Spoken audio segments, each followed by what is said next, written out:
Story 1. Forest Path. In a small town surrounded by a dense and mysterious forest, a group of teenagers decided to explore the area after hearing stories of disappearances that always haunted the region. The center of this group were Lucas, Rachel, Peter, and Anna, all inseparable friends since childhood. It was an autumn afternoon, and the red and golden leaves were slowly falling from the trees. The group met at Lucas's house to discuss the details of the expedition.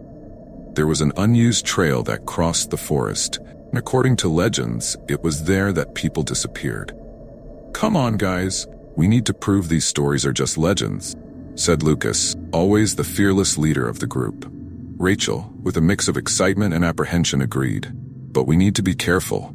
Bring flashlights and blankets in case we need to spend the night." Peter and Anna, more cautious, hesitated, but curiosity got the better of them. Equipped with flashlights, blankets, and a good dose of courage, they set off toward the forest. As they entered the trail, the daylight began to fade under the dense canopy of trees. The silence was broken only by the rustling of leaves and the careful steps of the friends. Feeling of being watched grew with every step. They tried to ignore it, nervously laughing and telling stories to ease the tension. "Did you hear that?" Anna asked, suddenly stopping. Everyone fell silent. In the oppressive silence of the forest, they heard a faint whisper, as if someone was calling their names. Lucas laughed, but the sound lacked joy. "It must be the wind," he said, trying to sound confident. They continued along the trail, but the whispers intensified, accompanied by fleeting shadows among the trees. The atmosphere grew heavier, and the group began to feel the weight of fear. Every sound, every movement in the forest seemed charged with sinister intentions. "Maybe we should go back," jested Peter, his voice trembling. "We're almost there," insisted Lucas. "Just a little further." They reached a clearing where they found traces of old campsites and remnants of campfire. "Looks like someone's been here recently," observed Rachel, examining the area. Suddenly, a scream pierced the air. Anna, who had strayed a bit from the group, was gone. Anna, where are you?" shouted Lucas, running in the direction of the sound. Brute panicked, frantically searching for Anna. The whispers were now louder, almost deafening, and the shadows seemed to close in. Lucas found a hidden path between the trees, leading to a deeper part of the forest. They followed the path until they reached a strange and disturbing area, an old ritual site. There were stones arranged in a circle, covered in worn and ancient symbols. In the center was a stone altar stained with something that looked like blood. "This isn't good," murmured Rachel, her face pale. Peter pointed to a shadow moving at the edge of the circle. "There, I saw something." Lucas and Rachel followed Peter, but the shadow disappeared before they could reach it. The whispers had now turned into clear voices, speaking in an ancient and unknown language. Suddenly, an intense cold enveloped them, and they felt an overwhelming and malevolent presence. In the center of the circle, a hooded figure appeared, tall and slender, with eyes glowing a demonic red. "You shouldn't be here," the figure, voice reverberating through the space.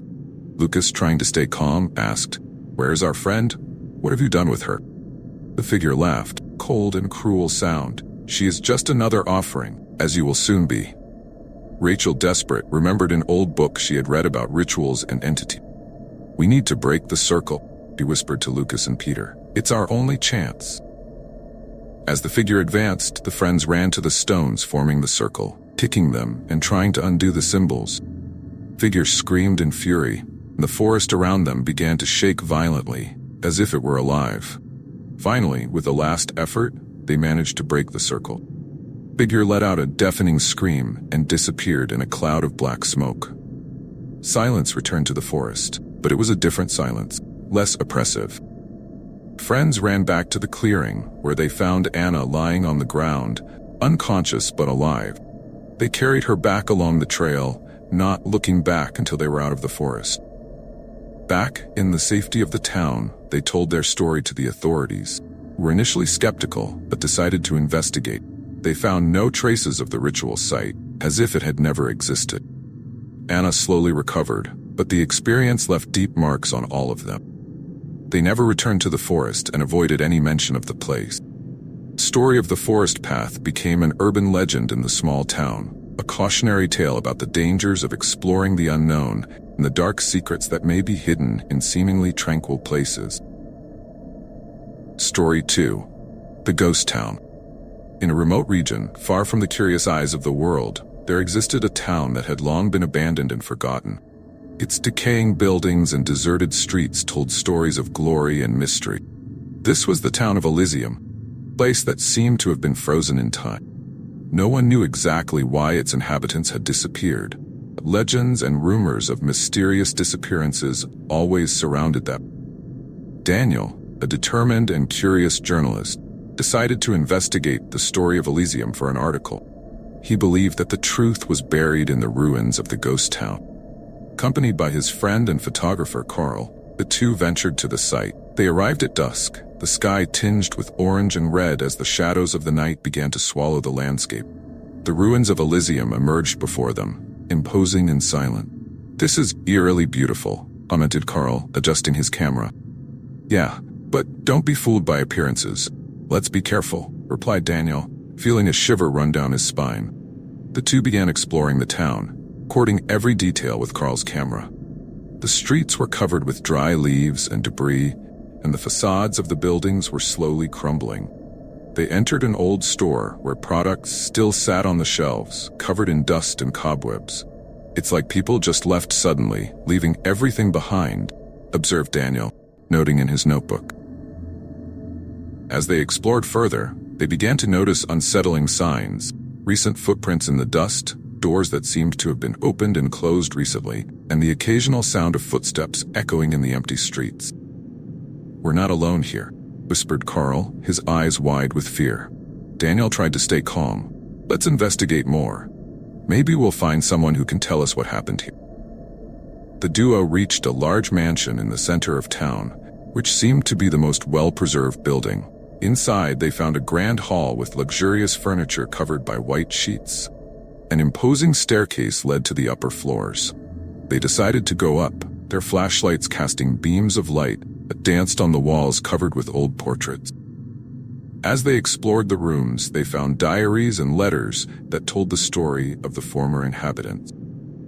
They discovered that Elysium had been abandoned after a series of mysterious disappearances that terrorized the community. People began to vanish without a trace, and fear took hold, leading the survivors to flee. Carl photographed the pages of the diaries while Daniel read aloud. It seems there was a cult that performed rituals in the town. They believed they could summon entities from another world to gain power and immortality. When the rituals went wrong, the disappearances started. "That explains a lot," said Carl, still taking photos. "But where is everyone now?" Suddenly, they heard a muffled scream from downstairs. They ran to see what was happening but found nothing but the echo of their own steps. The tension increased with each moment, and the feeling of being watched grew stronger. They decided to check the mansion's basement, where they believed the rituals might have taken place. They descended a narrow, dark staircase, and upon reaching the basement, they found a large hall with symbols carved into the walls and an altar in the center. Carl took a photo of the altar, but the camera started to malfunction. "Something's not right here," he said, trying to adjust the equipment. Daniel examined the altar more closely and found a small wooden box.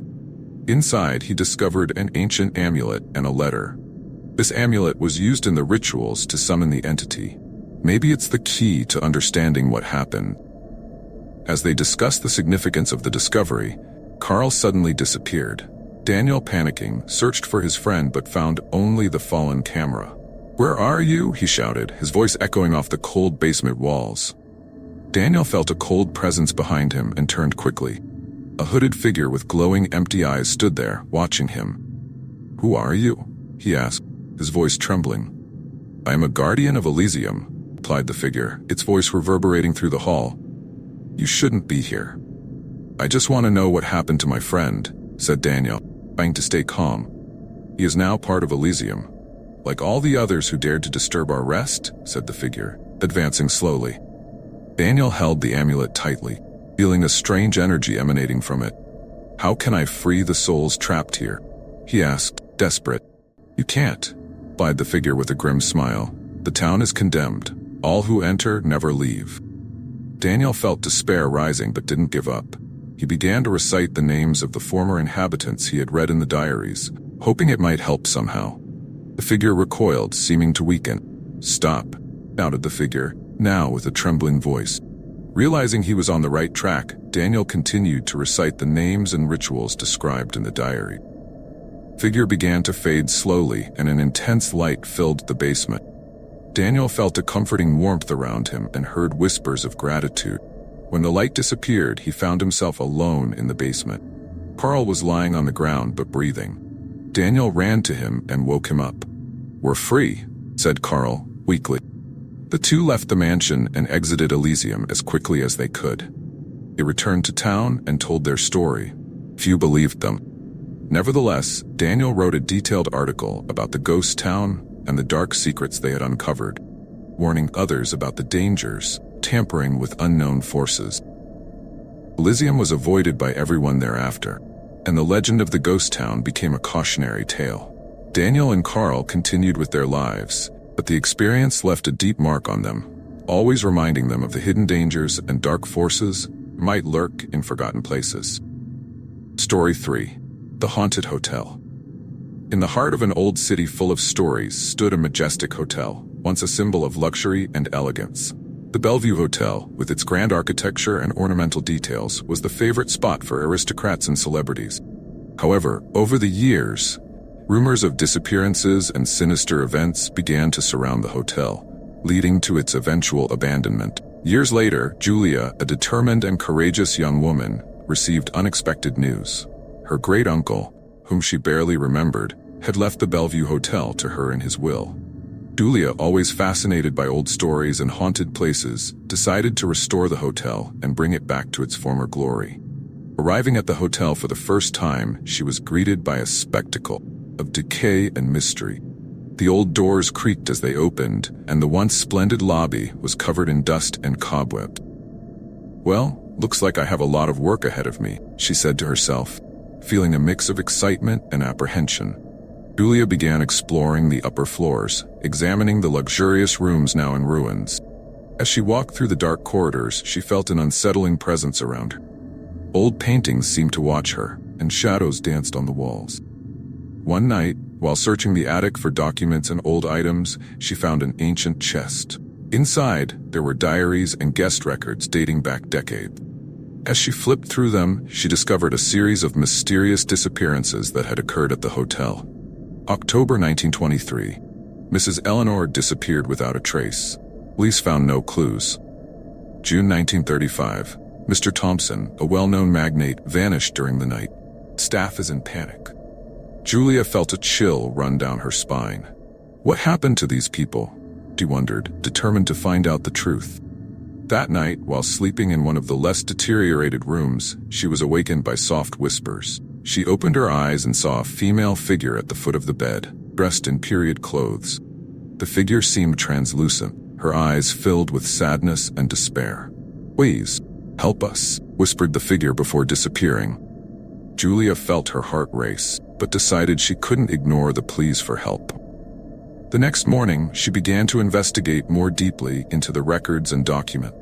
She discovered that the hotel had been the site of dark rituals conducted by a secret society that believed they could achieve immortality through the sacrifices of innocent souls. Determined to break the curse haunting the hotel, Julia went down to the basement, where she believed the rituals had taken place. The basement was cold and damp, with a smell of mold and decay. She found a locked door, and after a few moments of hesitation, managed to break it open. Inside, she found a macabre hall with symbols carved into the walls and a stone altar in the center. Julia felt an oppressive presence around her and knew she was at the heart of the mystery. As she examined the hall, temperature dropped abruptly, and she saw shadows beginning to materialize around her. Spirits of the disappeared appeared, their faces marked by suffering. "You shouldn't be here," said a hoarse and threatening voice. Julia turned and saw an old man with dark eyes and a malevolent expression. He seemed to be the leader of the secret society. "I came to end this curse," said Julia, trying to stay calm. The man laughed, bold sound that echoed through the hall. "You think you can undo what has been done? The souls here are trapped forever. Julia remembered the diaries and the words of the spirits. Maybe I can't undo the past, but I can free these souls.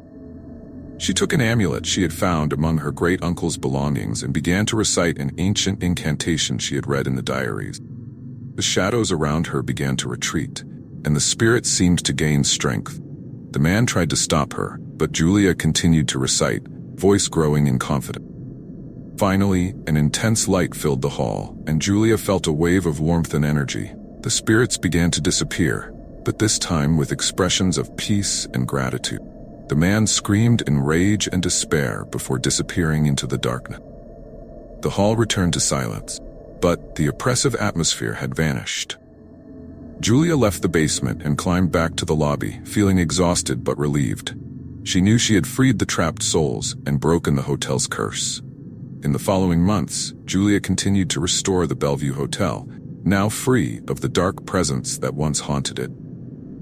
The hotel reopened its doors and began welcoming guests again, this time with an atmosphere of peace and restored history. Julia never forgot the experience and kept the old diaries and documents as a reminder of the battle she had fought. The Bellevue Hotel became famous not only for its beauty, but also for Julia's courage in facing the dark secrets of death.